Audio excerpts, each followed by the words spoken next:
Pulivendula MLA Jaganmohan Reddy London పర్యటనలో ఉన్నటువంటి విషయం మనందరికీ తెలుసు. అయితే జగన్మోహన్ రెడ్డి లండన్ పర్యటన నుంచి ఇండియా రాకముందే అతనికి ఇటీవల వరుసగా ఎదురు దెబ్బలు, భారీ షాకులు తగులుతున్నటువంటి విషయం మనందరికీ తెలుసు. అయితే ఇప్పుడు ఏపీకి కొత్త డీజీపీ నియమితులయ్యారు. ఈ దెబ్బతో జగన్మోహన్ రెడ్డి తొత్తర తీరిపోయిందనేటువంటి వార్తలు వస్తూ ఉన్నాయి. అసలు ఇంతకీ జగన్మోహన్ రెడ్డికి వచ్చినటువంటి ఇబ్బందులు ఏంటి, కష్టాలు ఏంటి అనేది ఈ వీడియోలో వివరించబోయే ముందుగా ఇప్పటి వరకు మన ఛానల్ సబ్స్క్రైబ్ చేయని వాళ్ళు ఖచ్చితంగా సబ్స్క్రైబ్ చేయండి. ఇక విషయానికి వస్తే పులివెందుల పులకేసి నీచ నికృష్ట బతుకు మనందరికీ తెలుసు. తన బ్యాక్గ్రౌండ్ మనందరికీ తెలుసు.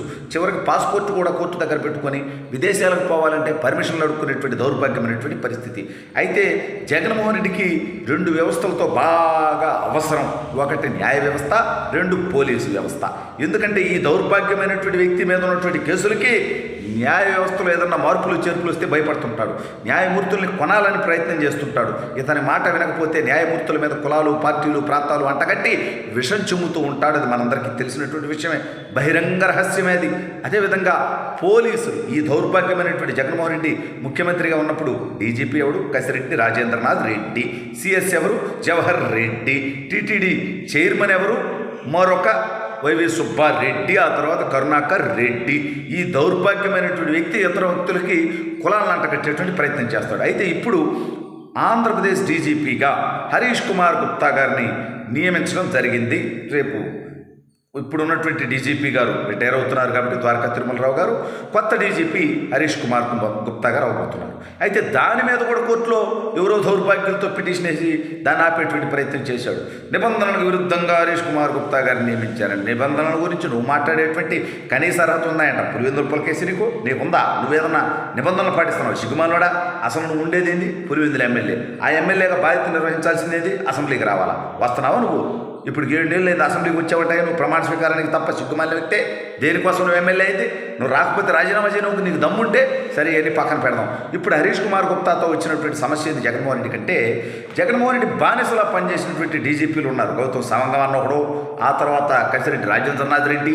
అయితే ఎన్నికల సందర్భంలో 2024 ఎన్నికల సందర్భంలో రాష్ట్రంలో అరాచకం చేద్దామని, దొమ్మీలు చేద్దామని, దోపిడీలు చేద్దామని, రిగ్గింగ్లు చేద్దామని, దొంగ ఓట్లు వేద్దామని భారీ ఎత్తున ప్లాన్స్ చేసుకున్నాడు జగన్మోహన్ రెడ్డి.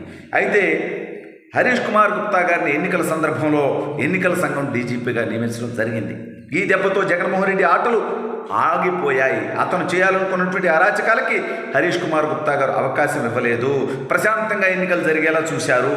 దెబ్బతో జగన్మోహన్ రెడ్డి బతుకేమైందో మనం చూసాం. ప్రతిపక్ష నేత హోదా కూడా లేకుండా 11 సీట్లకు పరిమితమై నాకు ప్రతిపక్ష నేత హోదా ఇవ్వండి, నన్ను ప్రతిపక్ష నేతగా గుర్తించండి అని చంద్రబాబు నాయుడు గారిని, ఆ తర్వాత అయ్యన్న పాత్రుడు గారి మీద ఎన్ని కేసులు పెట్టావా? అయ్యన్న పాత్రుడు గారిని అడుక్కుంటావా నువ్వు? ఇవన్నీ కుదరలేదని మళ్ళీ కోర్టును పోయి అడుక్కుంటా ఉన్నాడు. ఇప్పుడు కోర్టు కూడా చెప్పుతో కొట్టుదనుకో, అది వేరే విషయం.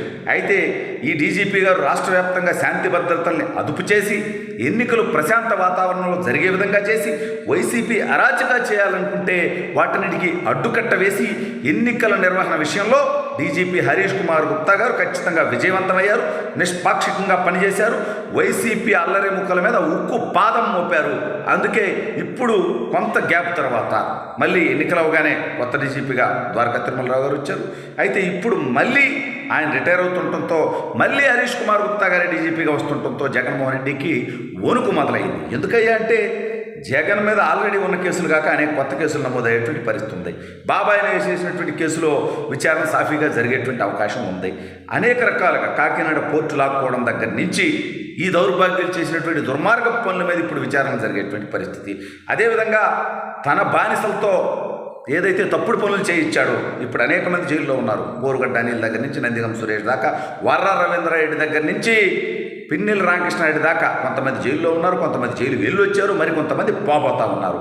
విజయ్ పాల్ లాంటి ఉన్నతమైనటువంటి పోలీసు వ్యవస్థలో పనిచేసినటువంటి వ్యక్తులు కూడా తప్పుడు పనులు చేసి జగన్ కోసం ఇవాళ జైలుకి వెళ్ళారు. ఇక ఇటీవల తులసిబాబు పోయాడు. అనేక మంది క్యూ కట్టేటువంటి పరిస్థితి ఉంది. ఇంకా వైసీపీ నాయకులు, అనేక మంది వైసీపీ కార్యకర్తలు, నాయకులు, శాసనసభ్యులుగా పనిచేసిన వాళ్ళు, మంత్రులుగా పనిచేసినటువంటి వాళ్ళు, ఎంపీలు కూడా పనిచేసిన వాళ్ళు కూడా జైలుకి వెళ్ళేటువంటి పరిస్థితి ఉంది. ఎందుకంటే జగన్ అనేటువంటి 420 వ్యక్తి తను చేసేటువంటి తప్పుల్లో వీళ్ళందరినీ భాగస్వాములుగా మార్చాడు. అయితే ఇప్పుడు రాష్ట్రంలో అనేక కేసులు మళ్ళీ నమోదయ్యేటువంటి పరిస్థితి ఉంది.